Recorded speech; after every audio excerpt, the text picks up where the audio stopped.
Spheres are one of those sections in mathematics that are actually used a lot. And I'll put my hand on my heart. I am 147 years of age and I, to this day, can never remember the area or the surface area or volume of a sphere. The formulas, I can never remember them. All right, I'm just too old. I think I was too old at about the age of 12. But for some reason, these just do not stick. And I've got to find a way of doing it. Hello, Internet world. If you're watching me, having taught by me, or being taught by me, then this is the work I'd very much like you to do, but not the enrichment questions. Unless you want to have a go at the enrichment questions, then knock yourself out. Not literally. Otherwise, just listen along. I'm going to talk to you about spheres today, and it's a really short video. I mean, even the recap, we've been looked at volumes and surface areas for prisms, cylinders, and the last video was on pyramids and cones, which is great. I mean, in that sense, it's very exciting if you love working out surface areas and volumes. The last thing we need to deal with are spheres. They are used a lot, and there are things called spheres and hemispheres. Now, a hemisphere is a half a sphere.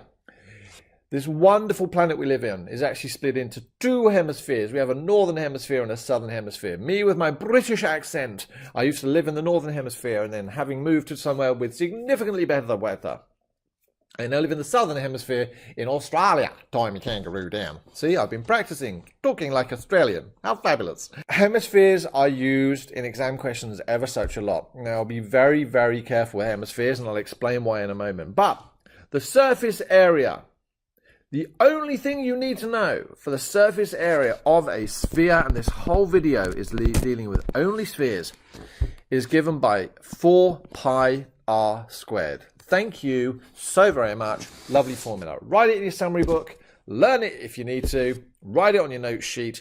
Just surface area is given by 4 pi r squared. So with a sphere, just make sure they give you the radius. If they give you the diameter, just remember that radius is equal to diameter divided by 2. Nice, quick, easy question. And there really can't be difficult questions this early on. They get harder, but the total surface area then is given by 4 pi radius squared. So normally I would write 4 pi r squared, and I would just substitute in. My radius, nice and easily, was given to me. It wasn't the diameter, it was the radius.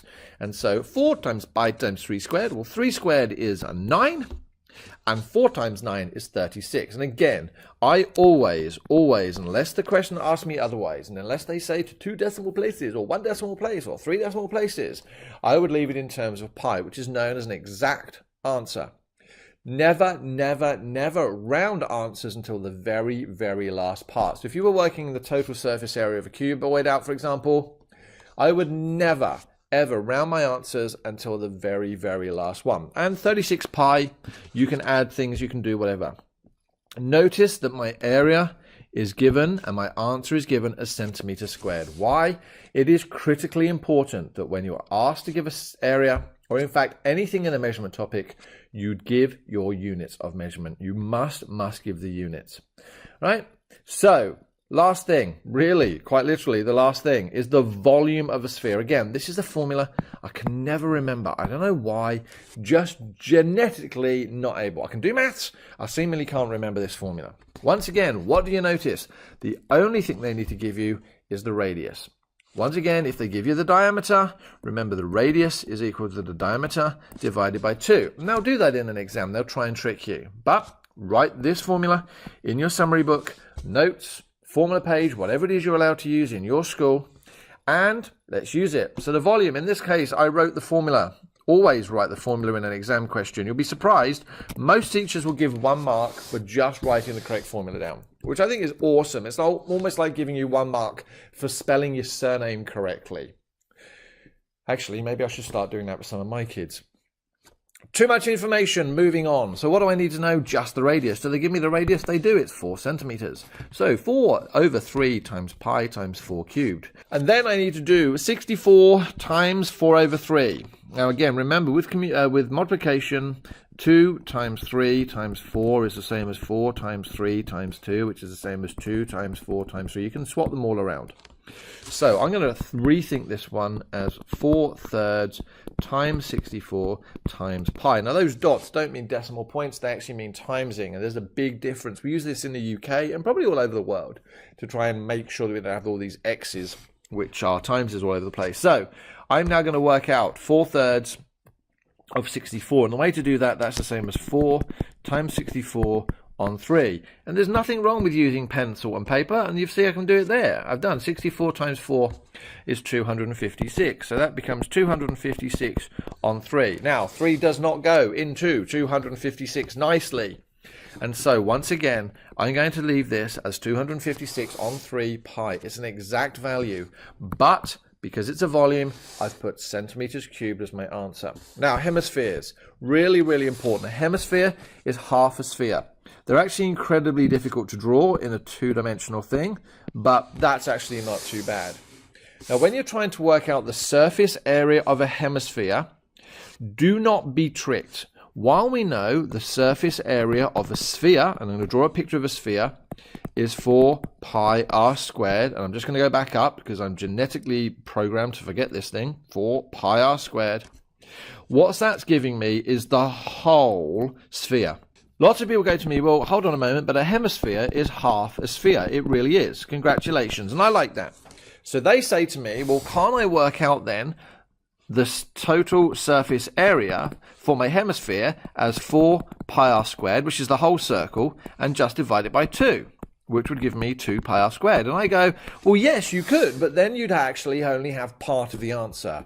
And they're like, huh? And I'm like, well, think about it. When you have the total outside of the circle and you halve it, would you then just have the total out, or would you just have half the outside circle? And I go, well, yeah, that's what you're looking for. I went, yeah, but you've forgotten something. The bottom of my hemisphere now is flat, and as such, that will have a surface. And they're like, oh, so then you have to add on pi r squared because it's the base of the circle. And I'm like, hey, yes, unless, of course, it's an open hemisphere, like a bowl, for example. But generally speaking, you need to be very careful with hemispheres to make sure that you add on the base area as well, particularly if it's a surface area. If you're doing the volume, you're just half the volume formula, right? But this is total surface area. So the total surface area is actually equal to 2 pi r squared plus pi r squared. Oh, hold on a moment. 2 pi r squared plus pi r squared, I can actually do that, is 3 pi r squared. Right, so the total surface area of a hemisphere is just 3 pi r squared. Just go back to the volume, 4/3 pi r cubed. If I wanted the volume of the hemisphere, then in that situation, I could just work out 4/3 of pi r cubed and divide it by 2. I would not need to add on the volume of the base. That doesn't actually make any sense. So I'd work out the volume of my whole sphere, and then I would work out what that is and divide it by 2. Now, composite solids, they tend to like to put hemispheres on top of cylinders. Again, be very, very careful here. If you're working out the total surface area, you would work out the total surface area of the hemisphere, and you would work out the total surface area of the cylinder, and then because these two sections here are overlapping, you would take away pi r squared for there, and you would take away pi r squared for there, if you're using the formulas that we've got above.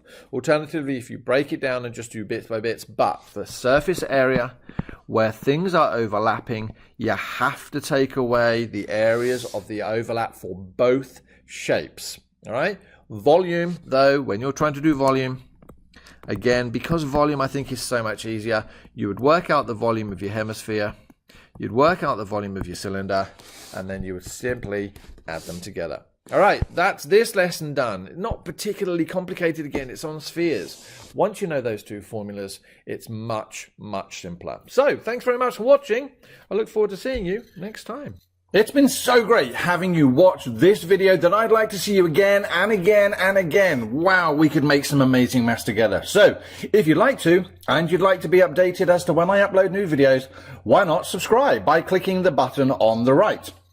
Otherwise, if you want to click and see another video created for this type of series, then click the video on the left. All right, well, you have an awesome day, and I look forward to seeing you again.